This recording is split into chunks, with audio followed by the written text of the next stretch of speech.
Malignant plaguecasters fill the air with billowing filth.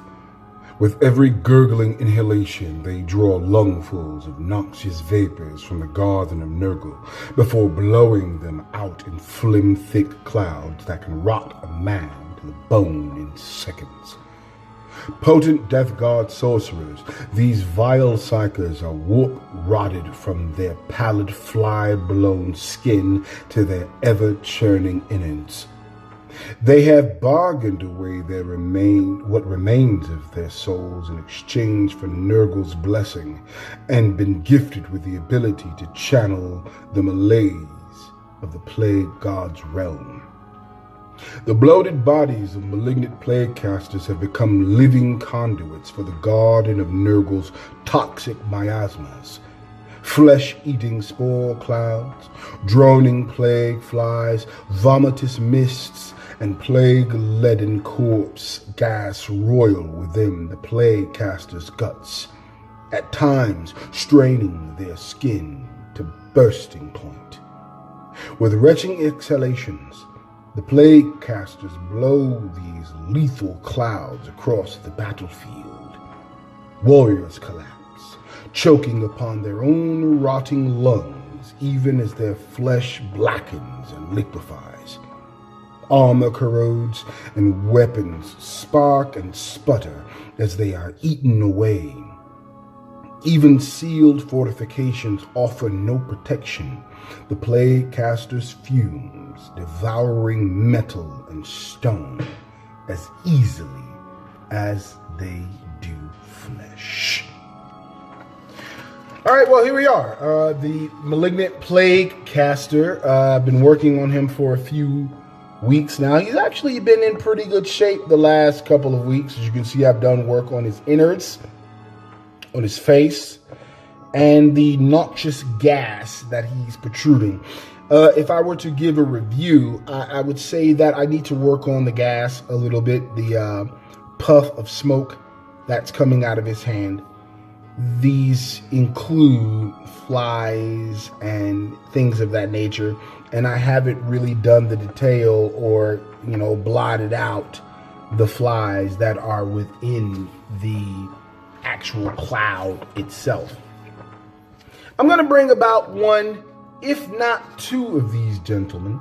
They are pretty amazing, pretty potent. They're by and large, beyond the sorcerers, they are really your only casters that you can bring. Coming in at movement 5, weapon skill 3, ballistic skill 3, strength 4, of course, as any Nurgle character or any Nurgle Marine would be, their toughness 5, 4 wounds, 3 attacks, 8 leadership, 3+ save. That's not including the disgustingly resilient save. 110 points will get you this guy. That comes with their staff. Their staff is free. And of course, the spells that they have are free. This gentleman has been a part of the Force. He came out of the Dark Vengeance box set.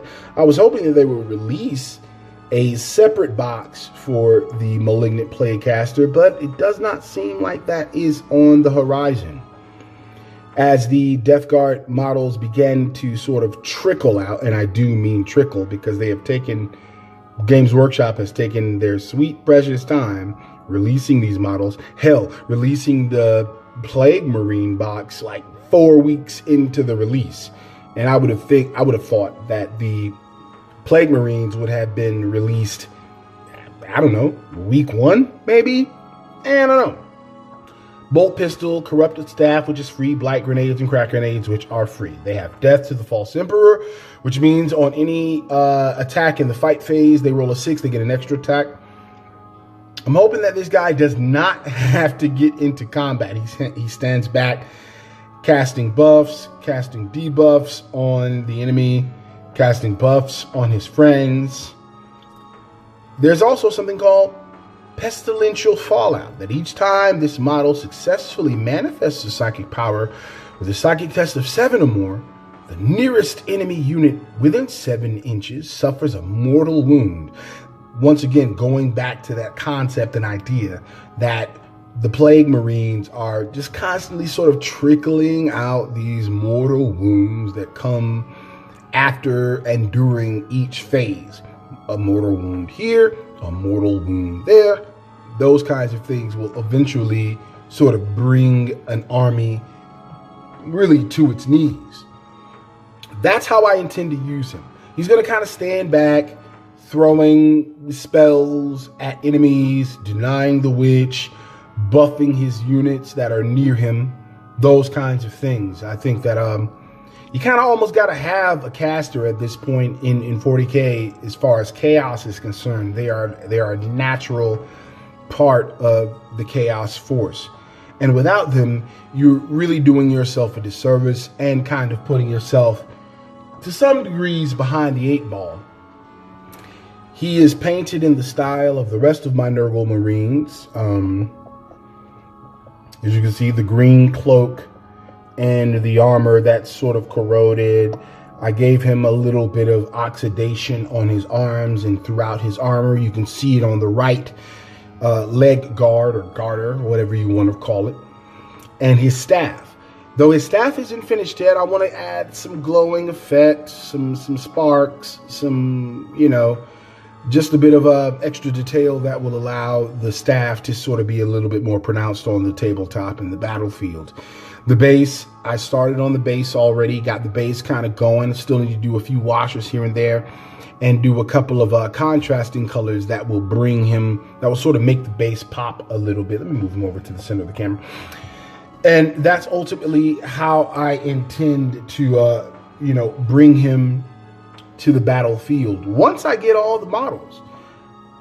During this last release of the Death Guard, an army that I've been extremely excited about over the last month or so since they were released initially, it's just taken some time. I took a little bit of a pause on the Death Guard because I just wanted all the models to come out. So next week, I'll probably run to the store and pick up a bunch of stuff. I'll pick up the Marines. I'll pick up, you know, maybe a couple of boxes of Marines, maybe a couple of boxes of Terminators, a couple of tanks, and all the special characters. So we're not quite out of Death Guard realm just yet. However, there are some things that I'm working on and painting on as well. Particularly my Iron Jaws for Age of Sigmar. I haven't forgotten Age of Sigmar because I play Age of Sigmar more so than I play 40K in the last, I would say, last year and a half or so. So get ready for the Uruks in the next couple of days or weeks or so, and I'll show you the progress. If you look up to the top right of the screen, you can see a hoof from one of my Uruk forces or Uruk units, so to speak. But the release has been it's just been a little tepid as far as I'm concerned. A little bit here, a little bit there. I would have much rather Games Workshop had released these figures in a little bit more tight order, as opposed to dragging it out for the last month and a half. I kind of lost a little steam in regard to the Death Guard because, again, the models just weren't coming out. I wanted the Plague Marines, and they released both versions of the Terminators before that. They released a couple of Demon Engines as well, and finally in the last week or so they get around to doing the actual 7-man Death Guard boxed set.